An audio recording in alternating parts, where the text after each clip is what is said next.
नमस्कार बच्चों, मेरा नाम मीनाक्षी शर्मा है और मैं आपकी संस्कृत टीचर हूँ। कैसे हो आप सभी? आशा करती हूँ कि आप सभी घर में स्वस्थ और सुरक्षित होंगे। आज मैं आपको आपकी पाठ्य पुस्तक रुचिरा प्रथमो भागे का छठा पाठ समुद्र तट है पढ़ाऊँगी। इसमें बच्चों देखो, इस चित्र में दिखाया हुआ है ना, ये समुद्र के किनारे क्या कर रहे हैं बच्चे? खेल रहे हैं। कोई रेत से, मिट्टी से, बालू मिट्टी होती है ना उसके किनारे पर, उससे क्या बना रहा है? घर बना रहा है। कोई बच्चे बॉल से खेल रहे हैं, कुछ नौका में जल विहार कर रहे हैं, कुछ बातें कर रहे हैं। तो इस पाठ में हमें किसके बारे में बताया गया है? समुद्र तट के बारे में। तो आइए हम और आप मिलकर इस पाठ को पढ़ते हैं। एषः समुद्र तट है, अत्र जनाः पर्यटनाय आगच्छन्ति। एषः माने यह, एषः समुद्र तट है, यह समुद्र तट है, समुद्र का किनारा है। अत्र जनाः पर्यटनाय आगच्छन्ति।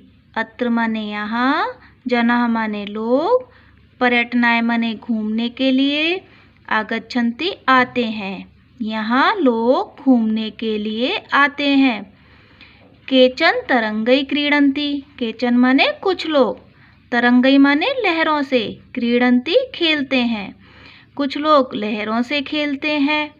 केचन च नौका भी जल विहारम कुर्वन्ति। च माने और, केचन माने कुछ, और कुछ नौकाओं के द्वारा जल विहार करते हैं, जल में घूमते हैं, भ्रमण करते हैं, जल में विहार करते हैं। देखो नाव चल रही है ना इसमें।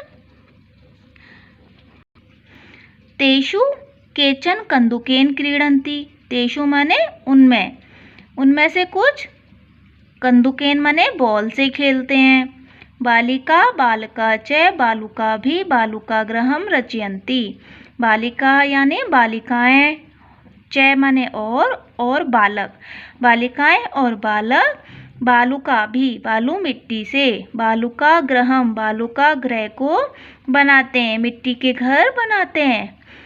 बालिकाएं और बालक बालू मिट्टी से बालुका गृह का निर्माण करते हैं, बनाते हैं। मध्ये मध्ये तरंगा बालुका गृहम प्रवायन्ति। मध्ये मध्ये माने बीच बीच में, तरंगा माने लहरें, बीच बीच में लहरें बालुका गृहम को, जो मिट्टी के घर होते हैं उनको, प्रवायन्ति बहा ले जाती हैं। लहरें आती रहती हैं ना समुद्र के किनारे, आती हैं और जाती हैं। तो बीच बीच में तरंगें बालुका ग्रहों को, मिट्टी के घरों को, प्रवायन्ति बहा कर ले जाती हैं। एषा क्रीड़ा प्रचलति एव। एव माने ही, एषा माने यह खेल चलता रहता है, क्योंकि समुद्र में क्या है? लहरें आती जाती रहती हैं, बार बार आती हैं और बार बार जाती हैं। तो बच्चे वहाँ किनारे पे क्या करते हैं? मिट्टी के घर बनाते हैं ना, तो लहरें आती हैं और उनको अपने साथ बहा ले जाती हैं। तो ये खेल चलता ही रहता है। समुद्र तटा न केवलम पर्यटन स्थानानि। समुद्र तट केवल पर्यटन का स्थान नहीं है, केवल घूमने का ही स्थान नहीं है।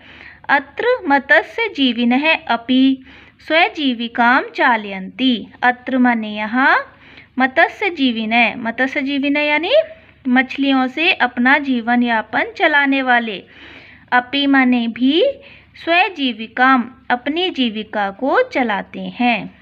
यहाँ मत्स्य जीविना मछलियों से अपना जीवन यापन करने वाले भी अपनी जीविका को चलाते हैं। यानी क्या करते हैं? मछुआरे होते हैं ना, वो यहाँ पे मछलियाँ पकड़ते हैं और उनको बेचकर पैसे कमाकर अपना जीवन यापन करते हैं। तो यहाँ मत्स्य जीवी मछलियों से अपना जीवन यापन करने वाले भी अपनी जीविका चलाते हैं। अस्माकं देशे बहवः समुद्र तटः सन्ति। अस्माकं माने हमारे, देशे माने देश में, बहवः माने बहुत से, समुद्र तट हैं, सन्ति माने हैं। हमारे देश में बहुत से समुद्र तट हैं। एतेषु मुंबई, गोवा, कोच्चि, कन्याकुमारी, विशाखापट्टनम, पुरी तटः अतीव प्रसिद्धः सन्ति। एतेषु माने इनमें, किनमें? समुद्र तटों में मुंबई, गोवा, कोच्चि, कन्याकुमारी, विशाखापट्टनम, पुरी के तट अत्यंत प्रसिद्ध हैं। इन समुद्र तटों में मुंबई, गोवा, कोच्चि, कन्याकुमारी, विशाखापट्टनम और पुरी के तट अत्यंत प्रसिद्ध हैं। गोवा तटः विदेशी पर्यटकेभ्यः समधिकं रोचते। गोवा का तट जो है वो विदेशी पर्यटकों के द्वारा अत्यधिक अच्छा लगता है, मतलब विदेशी पर्यटकों को बहुत अधिक पसंद आता है गोवा का तट। गोवा का तट विदेशी पर्यटकों के द्वारा बहुत अधिक पसंद किया जाता है, अच्छा लगता है उनको। विशाखापट्टनम तटः वैदेशिक व्यापाराय प्रसिद्ध है। जो विशाखापट्टनम का तट है, जो विशाखापट्टनम का किनारा है, वो विदेशिक व्यापार के लिए प्रसिद्ध है। वहाँ से क्या होता है, विदेशों से व्यापार होता है। कोच्चि तट है नारिकेल फलेभ्य ज्ञायते, और जो कोच्चि का तट है वो नारिकेल फलेभ्य यानी नारियल के फलों के लिए जाना जाता है। वहाँ पर नारियल के फल बहुत ज़्यादा होते हैं। नारिकेल मीन्स नारियल। कोच्चि तट नारियल के फलों के लिए जाना जाता है। वहाँ पे मतलब नारियल के फलों के लिए प्रसिद्ध है कोच्चि तट। मुंबई नगरस्य जुहू तटे सर्वे जनाः स्वैरं विहरन्ति। मुंबई नगर के जुहू तट पर सभी लोग स्वैरम यानी अपनी इच्छा से बेरोक टोक विहरन्ति घूमते हैं। मुंबई नगर के जुहू तट पर सभी लोग बेरोक टोक घूमते हैं। चेन्नई नगरस्य मेरिना तटः देशस्य सागर तटेषु दीर्घतमः। और चेन्नई नगर का जो मेरिना तट है वो देश के सागर तटों में सबसे बड़ा है। चेन्नई नगर का मेरिना तट देश के समुद्र तटों में सबसे बड़ा है, दीर्घतम है। भारतस्य तिस्रषु दिशासु समुद्र तटः सन्ति। भारत की 3 दिशाओं में समुद्र तट हैं। अस्मात् एव कारणात् भारत देशे प्रायद्वीपे इति कथ्यते। अस्मात् एव इसी कारण, इसी कारण से भारत देश को प्रायद्वीप ऐसा कहा जाता है। किस लिए कहा जाता है? क्योंकि भारत की 3 दिशाओं में समुद्र तट हैं। इसी कारण से भारत को प्रायद्वीप कहा जाता है। भारत देश को प्रायद्वीप क्या होता है? जिसके तीनों ओर समुद्र हो।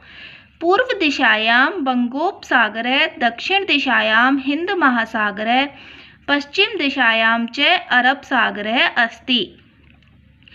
पूर्व दिशा में बंगोपसागर है यानी बंगाल की खाड़ी, दक्षिण दिशा में हिंद महासागर और पश्चिम दिशा में चैमिन्स और पश्चिम दिशा में अरब सागर है।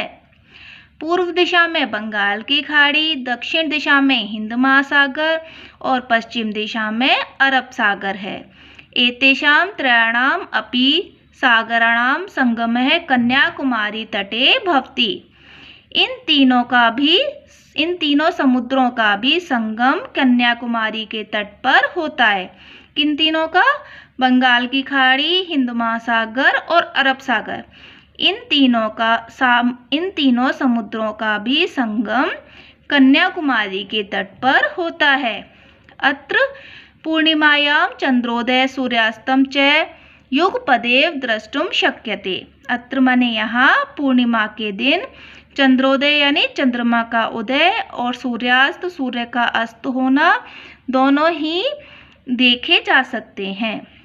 यहाँ पूर्णिमा के दिन चंद्रोदय और सूर्यास्त दोनों ही एक युगपदेव यानी एक साथ ही देखे जा सकते हैं। तो बच्चों, इसके नीचे शब्दार्थ दिए हुए हैं। इन शब्दार्थों को आप अपनी उत्तर पुस्तिका में लिखेंगे। समुद्र तट है समुद्र का किनारा, पर्यटनाएं घूमने के लिए, तरंगई लहरों से या लहरों के साथ, नौका भी नौकाओं के द्वारा, जल विहारम जल क्रीड़ा, बालू का भी बालुओं से, बालू का ग्रहम बालू का घर या घरौंदा, मध्य मध्य बीच बीच में, प्रवाहयंती धो देते हैं बहा देते हैं, प्रचलति एव चलती ही रहती हैं। पर्यटन स्थानानि घूमने की जगह। मत्स्यजीविना मछुआरे या मछलियों से जो अपना जीवन यापन करते हैं उनको क्या बोलते हैं? मछुआरे। स्वजीविकाम अपनी जीविका को। चालयंती चलाते हैं। अतीव बहुत अधिक। स्वैरम बेरोक टोक या यथेच यानी इच्छानुसार। विहरंती घूमते हैं टहलते हैं। दीर्घतमे सबसे लंबा। प्रायद्वीप 3 तरफ जल से घिरा भूभाग।